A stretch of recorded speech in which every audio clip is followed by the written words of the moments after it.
It is Thursday, it's the 5th of June. I'm Moon Gon-young. This is ARIRANG News live from Seoul. Our top stories today. The final vote count is in for Wednesday's local elections. The ruling party wins 8 and the main opposition 9 of the 17 main contests for city mayors and provincial governors.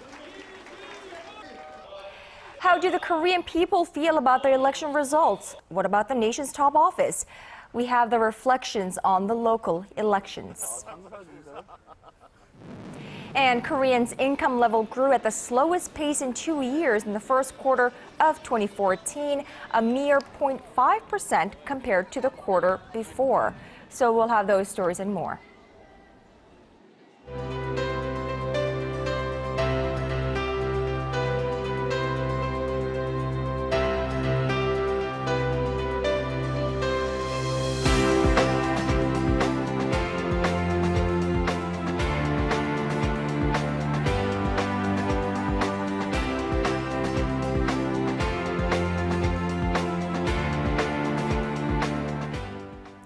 Well, after many hours of a vote counting, the results of yesterday's local elections are out, and both of the main political parties in the nation have reason to celebrate or not. Our Park Ji-won explains.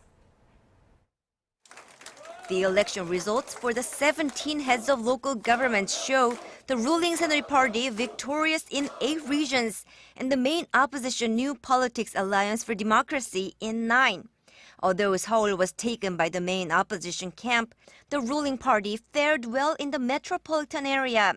The party won the hotly contested Incheon mayoral race in Korea's most heavily populated province of Gyeonggi-do.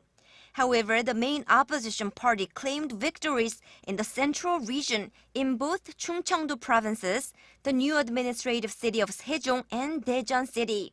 Considering these regions traditionally lean more moderate conservative, the main opposition party will be buoyed by its strong showing there. The nation's southwest and southeast regions didn't veer from their traditional preferences, although rival party or independent candidates had strong showings in the liberals' power base of Gwangju and the southern port city of Busan. As for Seoul, incumbent Mayor Park Won-soon from the main opposition party beat his rival Chung Mong-jun. This is a victory of all citizens who called for a fundamental change following the Seoul ferry disaster. It's a victory for all citizens who work honestly. I want to thank the citizens of Seoul. I humbly accept the choice of the people. I hope Mayor Park will lead Seoul by taking on the difficult situations facing the city. The Gyeonggi-do and Gangwon-do provinces were the last 2 provinces to confirm winners due to very tight races. In Gyeonggi-do, the ruling party's Nam Kyung-pil edged to victory in the governor's race against his rival by less than 1 percentage point. In Gangwon-do, incumbent Governor Choi Mun-soon also scored a tight win. During the local elections, 17 education chiefs were also elected, 13 of which are considered progressive. Seoul's new education superintendent will be Cho Hee-yeon, a liberal professor, after beating out 2 strong conservative candidates. Park Ji-won, ARIRANG News. Well, turnout for Wednesday's local elections was the highest since the first local elections were held back in 1995. The National Election Commission attributed this to the adoption of an early voting system. Voter turnout, however, still fell short of the expected 60%. Here's our Yoo-Yeon. A total of 56.8% of eligible voters took part in this local election, making it the second highest participation rate in the past 5 local elections. Breaking it down by the most contested regions, Gangwon-do, Chungcheong-buk-do, and Chungcheong-nam-do saw a relatively high voter turnout ranging from 55 to 62%. Cities of Daejeon and Busan was at 54 and 55.6% respectively. In the capital region, Incheon and the populous Gyeonggi-do province saw turnouts fall on the lower side, both at around 53%, while in the capital city of Seoul, it was just above the average at 58.6%. The voter turnout increased because of the early voting system that allowed people to vote anywhere, regardless of their home address. The early voting system was adopted for the first time ever last week, and it saw a higher than expected voter turnout of 11.5%. Kim says many people took advantage of the early voting system so they could plan trips on election day. But the 56.8% voter turnout still fell short of the widely anticipated 60% rate. Some pundits had predicted the Seoul affair disaster to pull up voter participation rates given recent anti-government sentiment, but it seems it has only worked to turn voters away from politics. Yurian, ARIRANG News. All right, and in politics, of course, it's never too early to look ahead to the next election. The next big one here in Korea comes in 2017, when the nation will choose its next president. And yesterday's local election results may have provided some hints about who might appear on the ballot. Here's our Na Hyung-kyung. Incumbent Seoul Mayor Park Won-soon's landslide victory has set the fates of two political big shots on opposite courses. Although Mayor Park has made it clear he has no intention to run in the next presidential race, some say the main opposition party may not have any better options when 2017 comes around.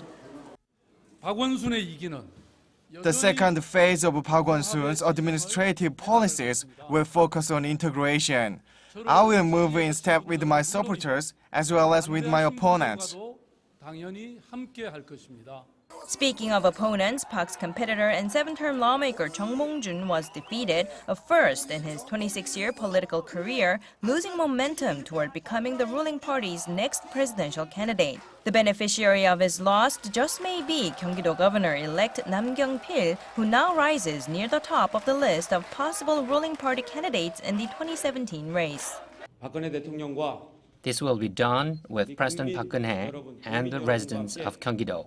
I will give my all for renovating this province and Korea. Another name being tossed around from the ruling party is Jeju Island Governor-elect Won Hee-ryong. Won, along with Nam, are seen as young politicians who will help the ruling party transition from its older generation base.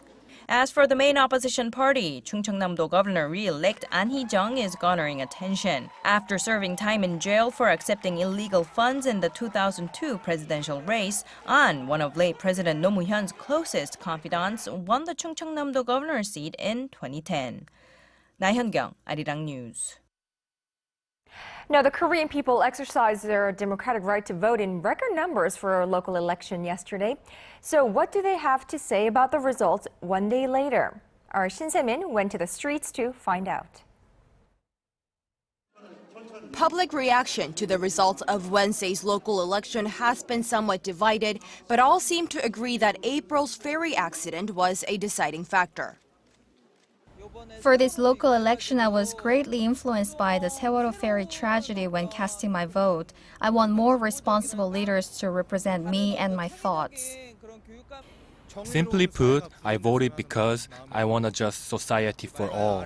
Many politicians seem to ignore the voices of the people.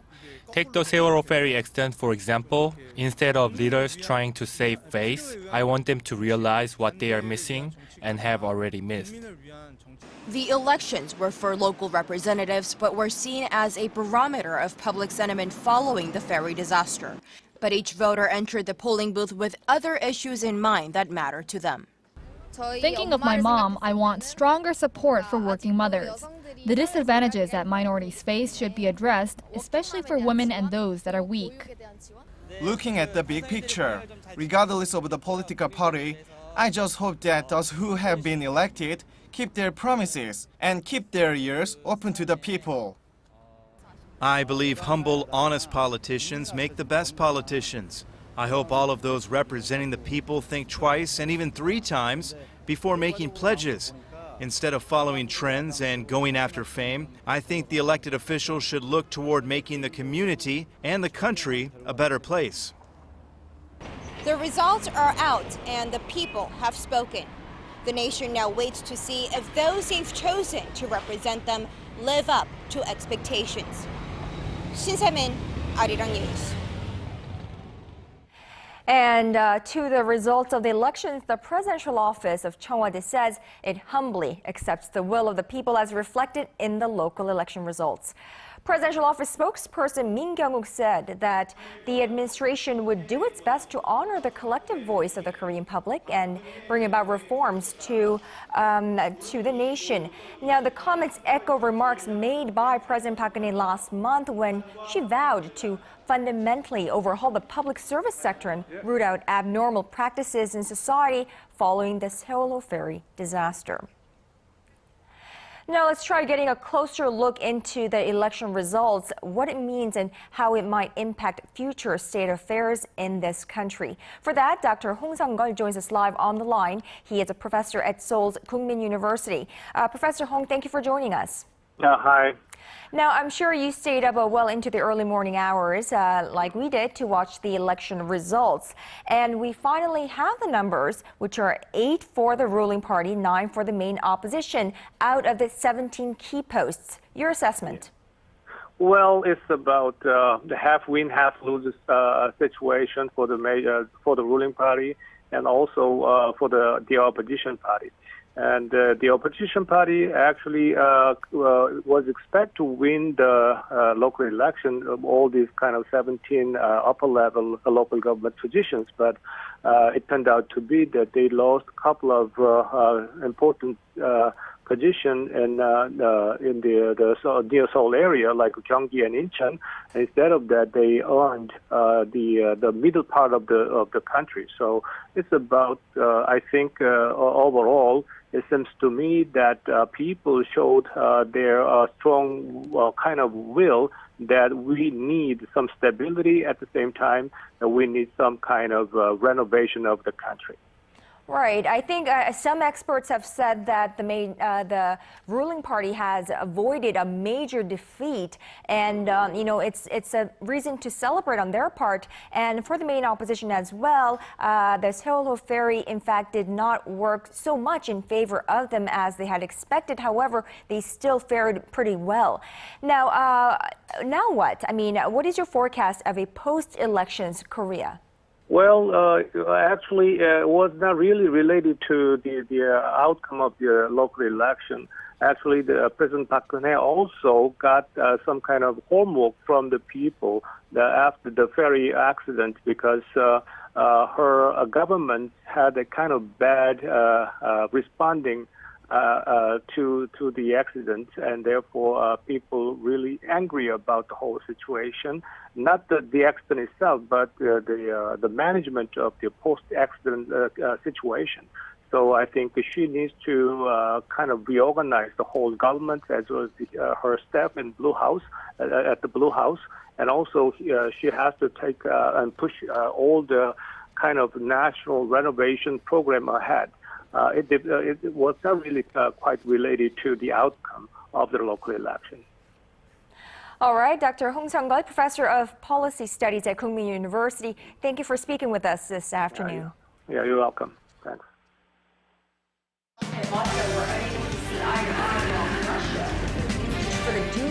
All of the day's important events close to home and around the world. Join Moon Gon-young live from Seoul. Mobile shopping market for the dual use of the Korean name East Sea and the Japanese name Sea of Japan in school textbooks in the city. Now, on to the Korean economy. Although the overall economy continues on the path to recovery, gross national income is not keeping pace. Last quarter's figure did climb, but at its slowest pace in 2 years. Our Hwang Ji-hye explains why. The Bank of Korea said Thursday that the nation's gross national income rose a mere 0.5% in the first quarter from the previous one, the slowest pace of expansion in 2 years. While the gauge of the population's purchasing power faced slower growth, the domestic economy managed to keep up with its recovery pace. Korea's gross domestic product grew 0.9% in the January to March period from a quarter earlier. That matches up with the growth of around 1% that the economy has posted over recent quarters. The central bank attributed the gap between gross national income and gross domestic product to shrinking dividend earned by Korean companies from their investments overseas. Experts say, however, the trend of income falling short of domestic economic activities helped worsen economic sentiment of the nation's household. They add that while Korea continues to create a relatively high number of jobs, the quality of jobs hasn't improved. From a year earlier, Asia's fourth largest economy grew 3.9% in the first 3 months of this year, accelerating from 3.7% growth in the fourth quarter last year. The central bank expects the domestic economy to grow 4% for all of this year. Hwang Ji-hye, ARIRANG News. And concerned about the pronounced effect last month's ferry disaster has had on the domestic economy, Korea's finance minister is calling on the business community to advance investment and employment. Now, he was speaking in a meeting with local business leaders today, where Hyun Oh-seok said Korean economy was on a moderate recovery track, but expressed concern about the prolonged impact of the ferry sinking on the service sector and consumption. Now, later this month, the Finance Ministry will announce its economic policy direction plans for the second half of the year, which will focus on raising the country's potential growth rate.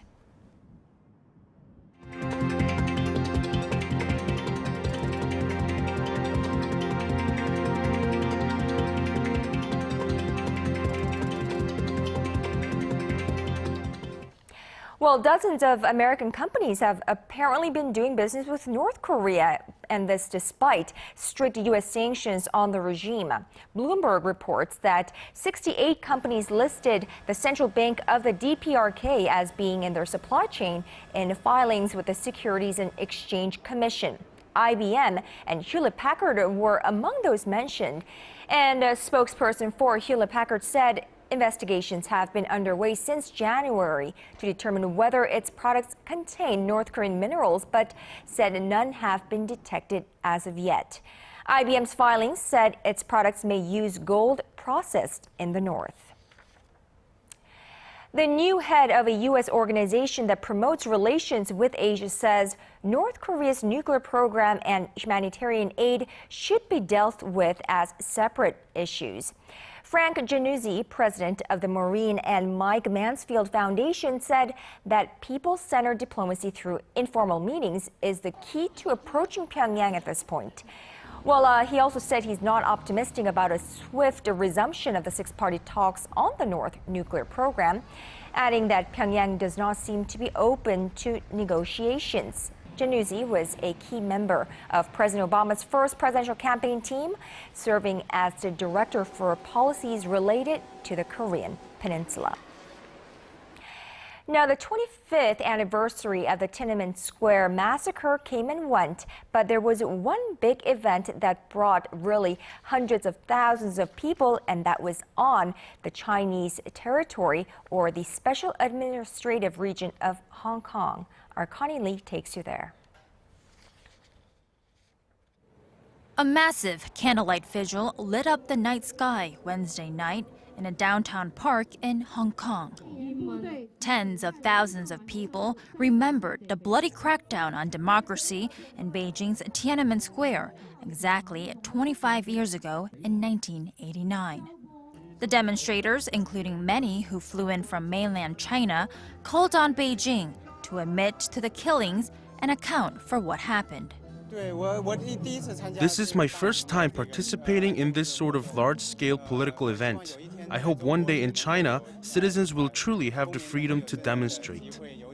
Although the former British colony, Hong Kong, has been under Chinese rule since 1997, it still enjoys civil liberties not allowed in mainland China today.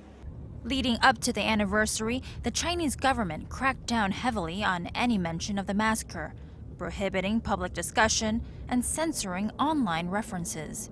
This is, of course, the 25th anniversary of Tiananmen Square crackdown. And what we've seen this year is an intensification of the crackdown against all sorts of people in civil society. And it's really wide in scope. It's not just confined to Beijing, it's nationwide. In Beijing, dozens of activists were detained for attempting to commemorate the anniversary, and tourists and journalists in Tiananmen Square were searched. It was back in 1989, on June 4th, when hundreds of pro-democracy activists were removed by force and killed for protesting in the busy city square. Connie Lee, ARIRANG News.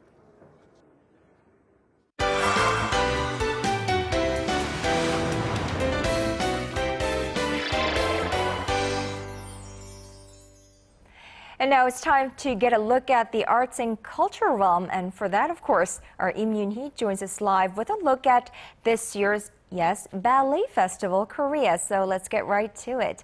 Good afternoon to you, Yoon-hee. Good afternoon. So there's apparently a new wrinkle to this year's festival. Right. So this year's festival kicked off pretty recently, and this year we're seeing some very interesting blends between traditional and contemporary ballet.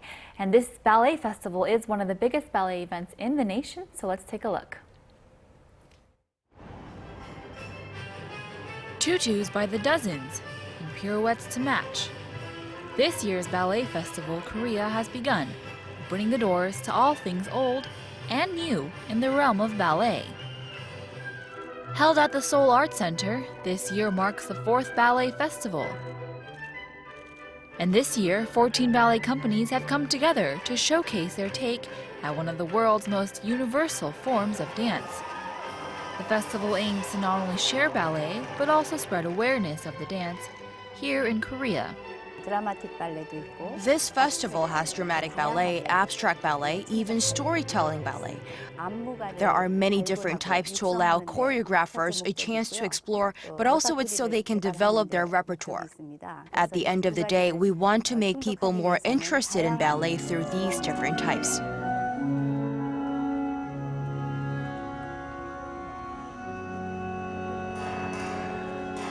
This year's opening performance is a work done by the Kim Yong-geul Dance Theater, and it's one that shows a contemporary side to ballet. A violinist joins the stage, along with other classical instruments, which bring in echoes of ballet's roots in the classics.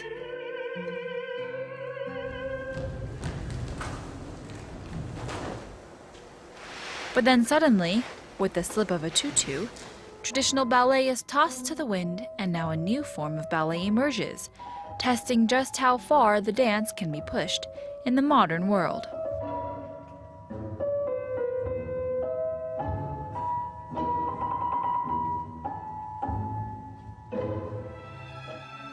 Another ballet to don the stage is of a more dramatic nature. Shakespeare's Macbeth comes alive, not as a play, but as a dramatic ballet. The dancers tell the story of the tragic Macbeth and his hunger for power, and for the first time, it's to Mendelssohn Symphony No. 3. The creative support team pulled out all the stops for this performance, once again blurring the lines of traditional ballet. Dramatic ballet is just as it sounds. It differs from classic ballet because from start to finish they act out the scenes. It also differs from the freestyle of contemporary ballet. Hopefully people will become more interested in ballet because of dramatic ballet. It's a festival that honors the history of ballet while showing the capacity of these dancers to usher in the future of the dance. And it's also a chance for the public to see just what the world of ballet is capable of.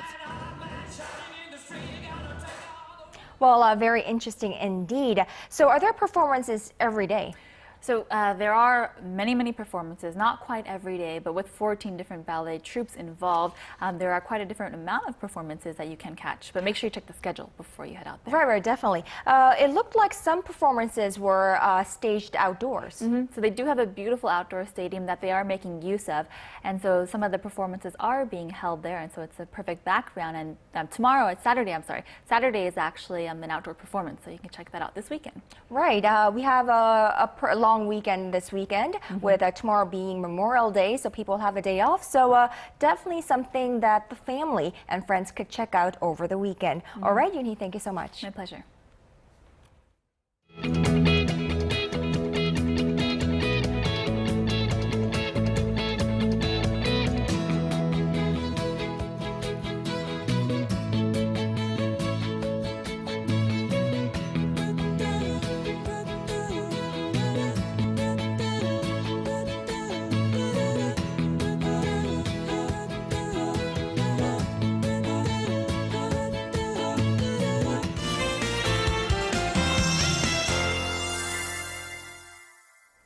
Good afternoon. It's a cloudy day here in Seoul with highs in the mid-20s. Now, however, other regions aren't quite as fortunate. About 5 millimeters of rain are expected in the southern parts of Gyeonggi-do province this afternoon, while heavier rain up to 20 millimeters is expected in the east coastal regions. Now, tomorrow is Memorial Day, and we can expect a cloudy day, but a favorable one with temperatures reaching up to 30 degrees in some regions, while the rest of the weekend looks also similar. Now, going over to our temperature readings, Seoul will top out at 26 this afternoon. Meanwhile, the southern cities such as Gwangju and Busan will peak up to 28 and 22 degrees. Now, moving over to other regions, Jeju Island tops out at 24, Dokdo at 20, while Mankungang tops out at 19. Well, that's all for now. Michelle Park, and back to you, Kanyang. Well, thank you, Michelle, for that. And that's just about all from me at this hour. I'm Moon Gun-young. Check back with us at 4 p.m. Korea time for Business Today.